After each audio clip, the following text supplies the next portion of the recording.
Putty Nerdigans? This is the one and only Packer Girl 89. Today's Manga Nerdigan live reaction video is going to be for Boku no Hero Academia, chapter 277. So last chapter, the doctor basically confirmed that Shigaraki is a perfected next level villain. Totally goddamn is. And something he said kind of stuck out for me. He said that if he would have tweaked around a little more with Shigaraki, that the way that he wanted to do it, his mind would have been gone, which I find very interesting. And the other thing is, what was the other thing that I wanted to mention? Oh yeah, and the other thing is that now we're confronting Shigaraki himself, who is now quirkless to an extent because of Aizawa. But here's the thing that, I was thinking about too, is Shoto should be with Bakugo and Deku, but it's totally understandable why he's not with them, is because, he doesn't know about Deku's situation. But anyway, gotta wonder if he'll show up anyway. Anyway, let's get to this chapter, see what's in store for us this week. And chapter 277 is titled Who? Here we go. The worst case scenario. What? As long as Shigaraki's quirks are erased, we can join this fight too. The Nomo are keeping the other heroes occupied, which doesn't leave us with enough firepower to face Shigaraki, and he'll decay everything again once Erasure comes undone. The worst case is losing our teacher, the teacher who has watched over us all this time. We can't lose him. Izuku Midoriya, you cannot become a hero with that power of yours. Midoriya, let's do this thing rationally. And machine gun! Wait a minute. Did you just say let's do things rationally? Wait, did Bakugo just seriously say let's do things rationally? Oh my god! That just came out of this fucker's mouth! Cute fireworks show there. Whoa! Sorry, you're not on my radar anymore. Whoa! Endeavor just stepped the fuck in! But, whoa, that's gotta be a blow on to Bakugo's pride, man. Oof. Endeavor! Where's Shoto? It's just us two here. See? Even Endeavor's like, why didn't you bring Shoto here? You guys were training together, you dumbasses! I still think Todoroki might show up. I still do. Because he's like thinking, those fuckers shouldn't have left me behind. Did I not mean anything to them? We trained together, god damn it! I'm so close.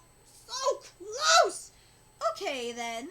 That body's beyond human at this point. You boys be his legs, okay? Sure, and you keep that scum away from us. As powerful and sturdy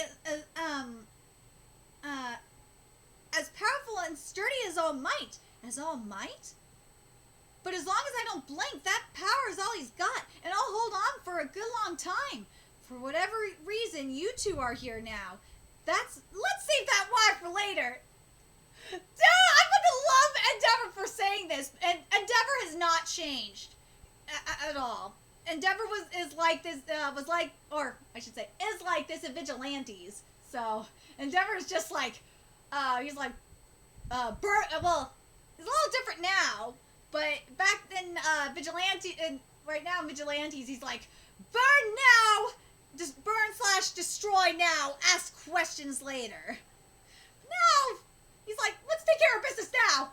I'll ask you why later. It's so, because especially if you're reading Vigilantes, it's so interesting to see how much Endeavor has grown since then. Because man, in Vigilantes, Endeavor is such an asshole. He really is such an asshole. And God, he really is. I forgot how much of an asshole Endeavor was until like recently because of Vigilantes. But anyway. If I scoop up Izuku Midoriya and get away from here, we're giving Eraser the support he needs. Bakugo, you cover Deku. Acquire all for one. One for all. You will be mine. You will be mine, little brother.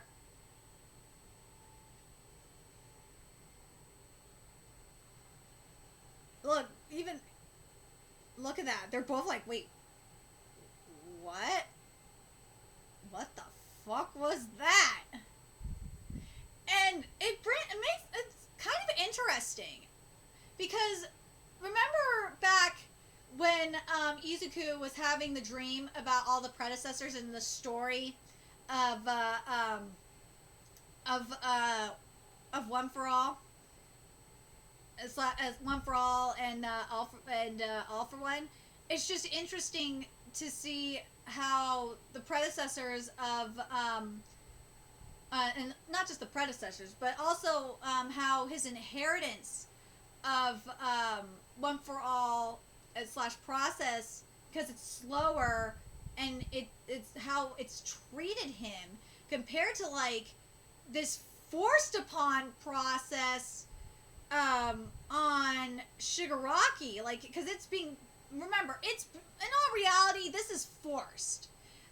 All for One is like is literally being inherited all at once, whereas with Shigaraki, or not with Shigaraki, Warriors, holy shit, why did I say that?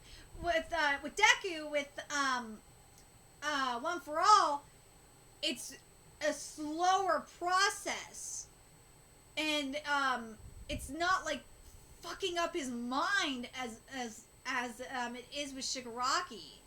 It's really interesting. I love it. I love how interesting this is, and I gotta make this comparison because it's really true.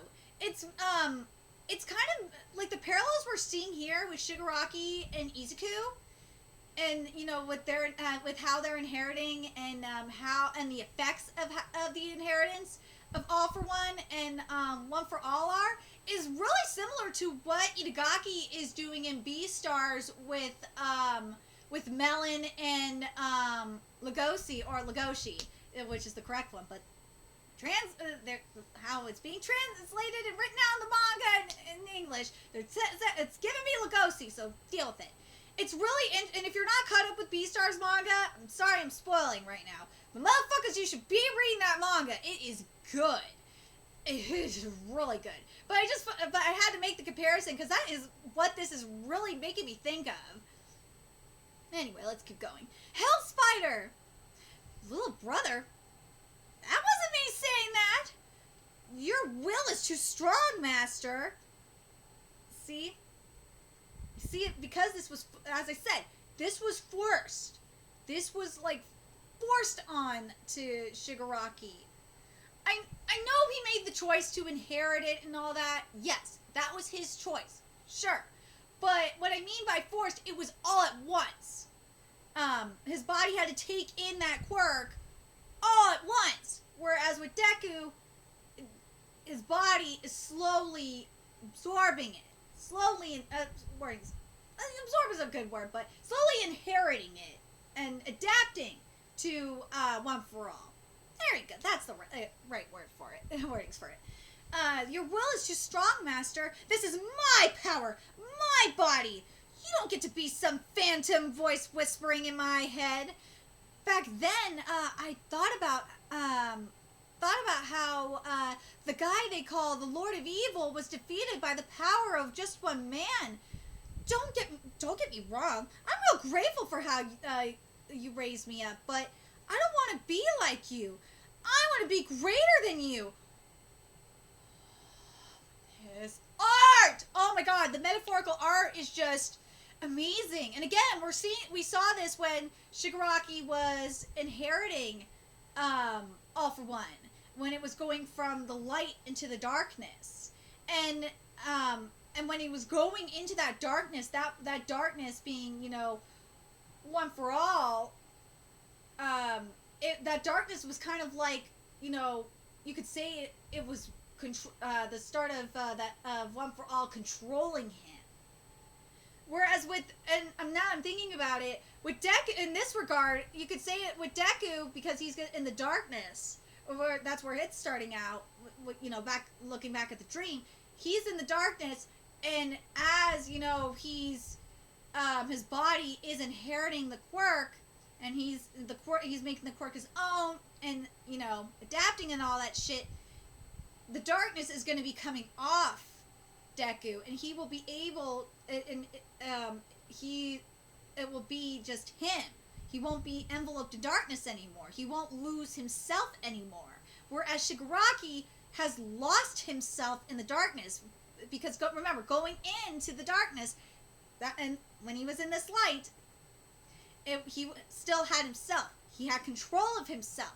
And now in the dark, he doesn't have control. And same with Deku. That when he's in the when we saw him in the dream in the dark, he has no control. He has or I should say, the right wordings would be little control, because he had his eye from here up. He wasn't covered in black, and I feel like that's the same thing going on in a way with Shigaraki. Maybe that's what is happening here with Shigaraki in the darkness, is in terms of control, he barely has control of his mind. He may have the quirk, but he doesn't. But he's starting to lose control of his mind in the darkness. But God, if that's the case, Shigaraki, like I think it is, Horikoshi, you are fucking brilliant, and I see what you're doing here. I see what you're doing, you sneaky bastard, and I love it. Shut the hell up! Look at that! Shigaraki broke the control. Look at that! He's breaking the control of the dark. He's like, fuck you! I ain't letting anyone control me. I control myself. Shut the hell up! I control myself. Love this. I love that he ain't taking this shit. And notice that when he's doing this, the darkness that's enveloping him shatters. So, curious if this is going to be the start of this shattering that we're seeing here. And again, the decay, man. Decay quirk. God, oh God. So the decaying we're seeing, and I think it's gonna be. Actually, I wonder, because of the his quirk, because physically his quirk may be erased, but mentally, curious what's gonna happen if he's going to erase. If this is what's happening here, if he's erasing the voice of All For One from his mind. Dude, Horikoshi, this is some deep shit that's going on here, and I am living for it. Hitting back can be the best way to avoid wearing silly shit. Hitting back can be the best way to avoid dying. Now quit trampling over Shimura's memory. Who? If you think he's anything less than a villain, no good can come of it. You even existing hurt Toshinori so much. It's made everyone suffer.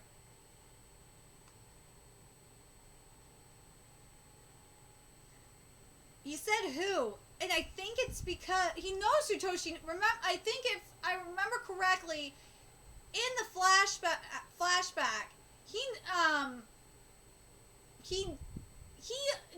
never met Toshinori. He knows of her, but his family kept him from knowing, from meeting her or knowing anything from knowing anything about her. He had to find out about her on his own. But also, when he went into the darkness, he completely erased everything from his past, too. But yeah, he doesn't really know to an extent, he doesn't really know who Toshinori is. So, there's that as well.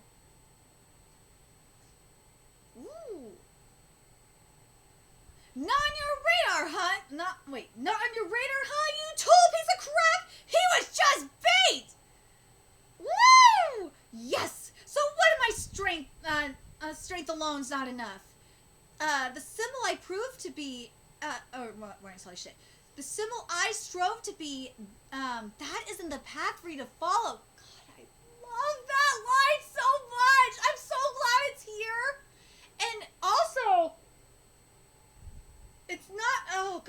it's not just because of Endeavor. Not just because of Endeavor, of, you know, what, for Endeavor's purpose. It's also as a contrast to what was happening, just a few pages ago with Shigaraki. Because he said that he wanted Shigaraki to follow his path and to become something greater than him.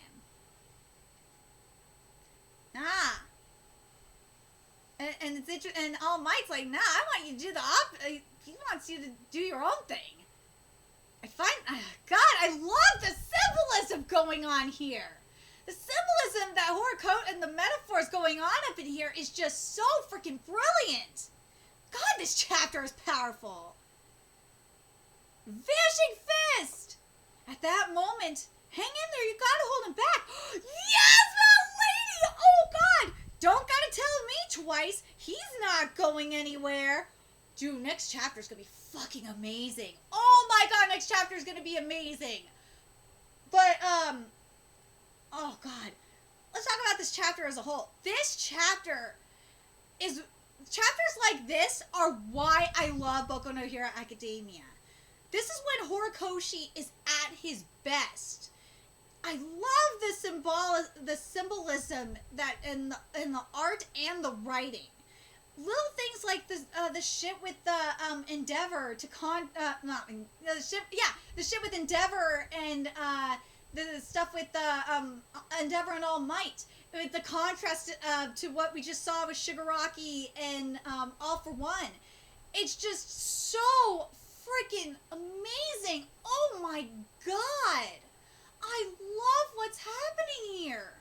I think the last time we had a chapter this powerful was when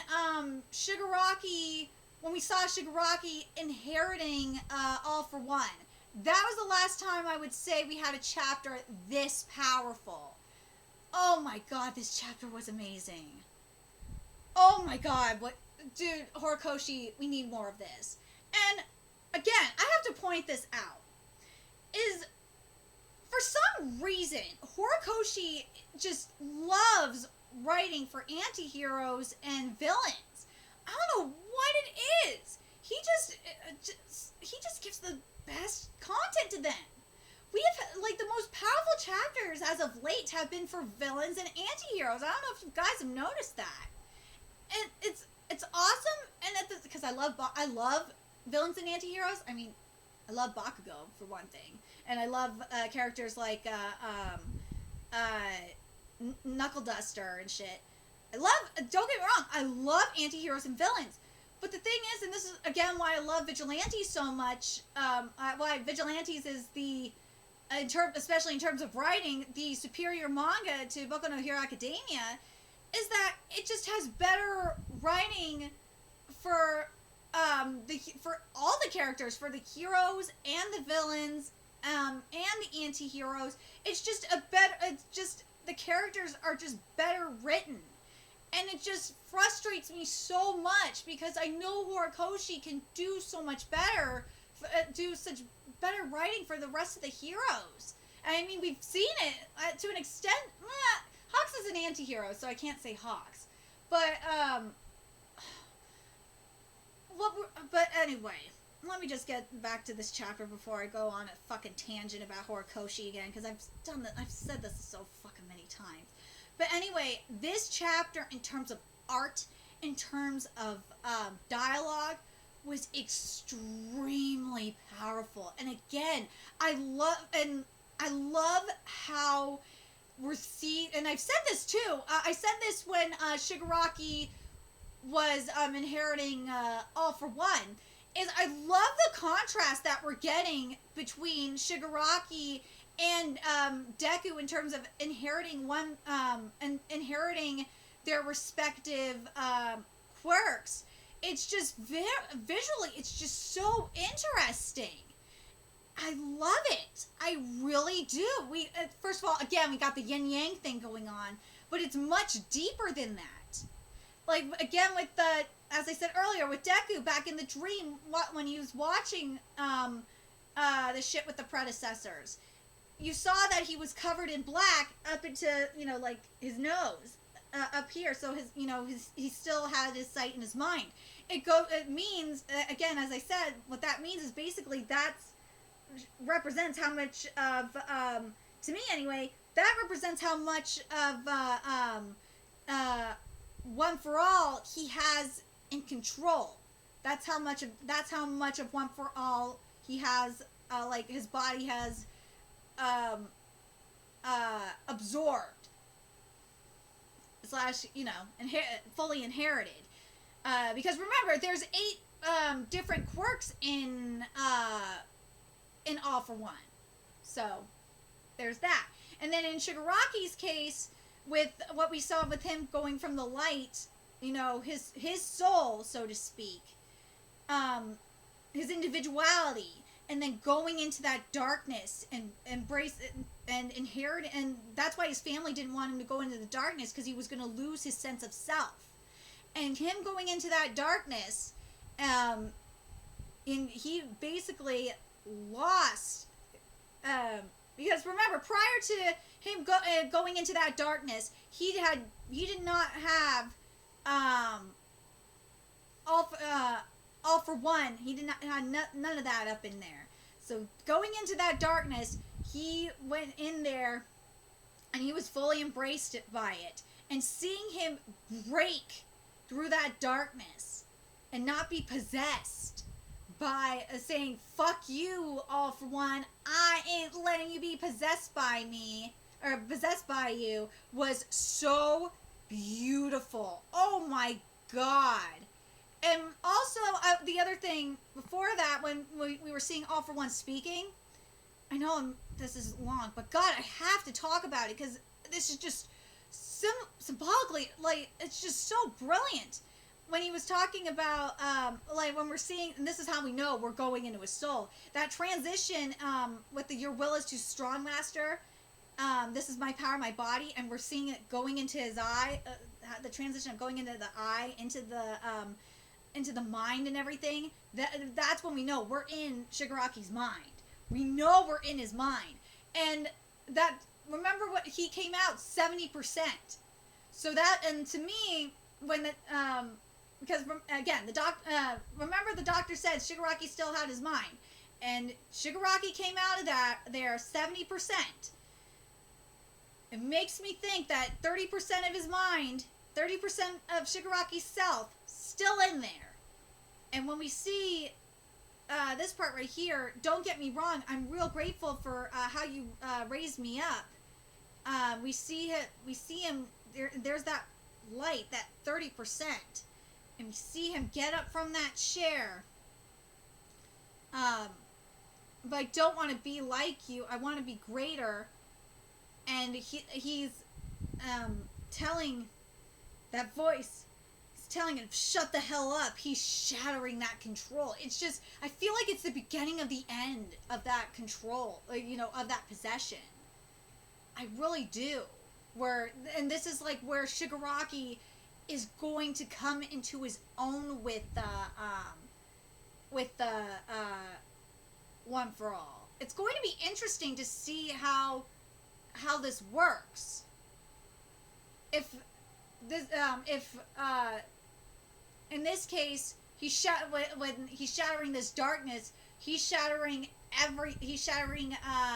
All for One, the possession that All for One was going to have over his soul, like all of it with him, and completely make it his own and combine it with this quirk, like I think he's going to.